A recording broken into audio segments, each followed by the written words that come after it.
Olá, alunos. Meu nome é Elias Arcanjo, sou professor de Física. Vamos a uma resolução de um problema de eletrostática, logo após a nossa vinheta.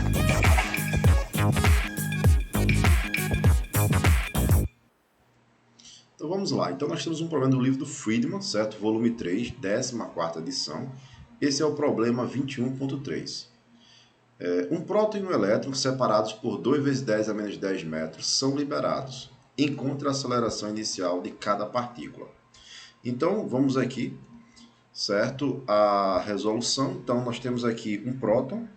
Vou desenhar aqui um próton, certo? Representado pela carga aqui positiva. Vamos desenhar aqui ao lado dele um elétron, certo? Que estão separados por uma distância aqui de 2 vezes 10 elevado a menos 11 metros. Então, nós sabemos, certo, pelo princípio da atração e repulsão, que se nós temos duas partículas carregadas com sinais opostos, vai existir uma força de atração entre eles. Então, o elétron vai atrair o próton, certo, com a força F. Da mesma forma, o próton vai atrair o elétron também com a força F. Só que se eu chamo essa força aqui de F, essa daqui vai ser menos F. Então, de acordo com a terceira lei de Newton, certo? Essas forças são forças de ação e reação. Elas estão na mesma direção, a mesma intensidade, só que sentidos opostos. Então, a força com que o elétron atrai o próton é a mesma com que o elétron vai atrair o próton. Aí você poderia perguntar, então isso não significa, professor, que a aceleração será a mesma? Não. Por que não? Lembra da segunda lei de Newton? Ela disse que a força resultante é igual a massa vezes a aceleração. Isso implica que a aceleração é a força resultante dividido pela massa. Então isso implica que a aceleração ela é inversamente proporcional à massa. Né? Quando eu aumento a massa do corpo, eu diminuo a aceleração desse corpo. Então, como o próton e o elétron têm massas diferentes, a aceleração será diferente. Apesar da força resultante sobre cada um ser a mesma, certo? Ou pelo menos ter o mesmo módulo, certo?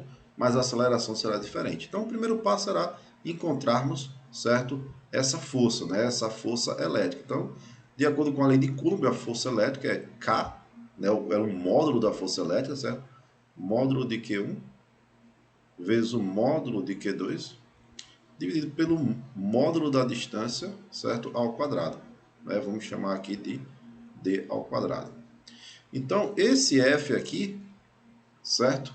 Vai ser igual a constante K, que é 9 vezes 10 a nona, multiplicado pelo módulo da carga do próton. A carga do próton é 1,6 vezes 10 a menos 19, vezes o módulo da carga do elétron, que é menos 1,6. Mas como ele quer o módulo de menos 1,6 é 1,6. Então vai ficar 1,6 vezes 10 a menos 19 vezes 1,6 vezes 10 a menos 19, ou seja, vai ficar aqui 1,6 vezes 10 a menos 19 ao quadrado, dividido, certo? Pela distância aqui, que vai ser 2 vezes 10 elevado a menos 11 ao quadrado. Então, a força elétrica, F, certo? Ela vai ser igual. Vamos usar aqui a calculadora, certo? 9 expoente a nona vezes 1,6 expoente a menos 19 ao quadrado, dividido por 2 expoente a menos 11 ao quadrado. Então, isso dá uma força aqui de 5,76 vezes 10 a menos 7 newtons. Então, agora que nós encontramos a força, vamos encontrar agora a aceleração. Então, vamos começar aqui com a aceleração do próton. Vou colocar aqui de azul a aceleração do próton.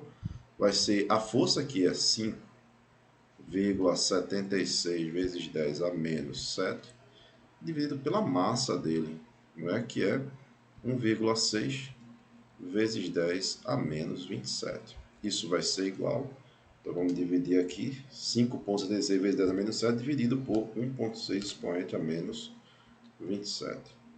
Isso vai nos dar aqui uma aceleração de 3,6 vezes 10 elevado a 20 metros por segundo. Aqui é uma aceleração altíssima, não é isso?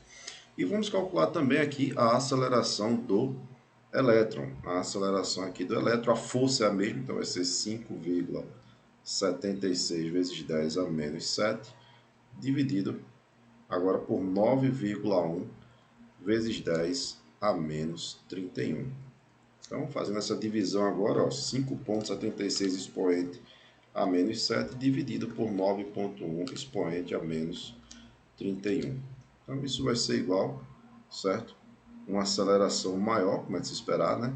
De 6,33 vezes 10 elevado a 23 metros por segundo. Como a massa do elétron é menor do que a massa do próton, então a sua aceleração vai ser maior, né? Visto que a aceleração é inversamente proporcional à massa. Espero que vocês tenham gostado da nossa resolução de exercício.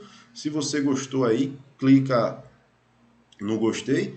Também se possível aí, inscreva-se no canal e até a próxima resolução.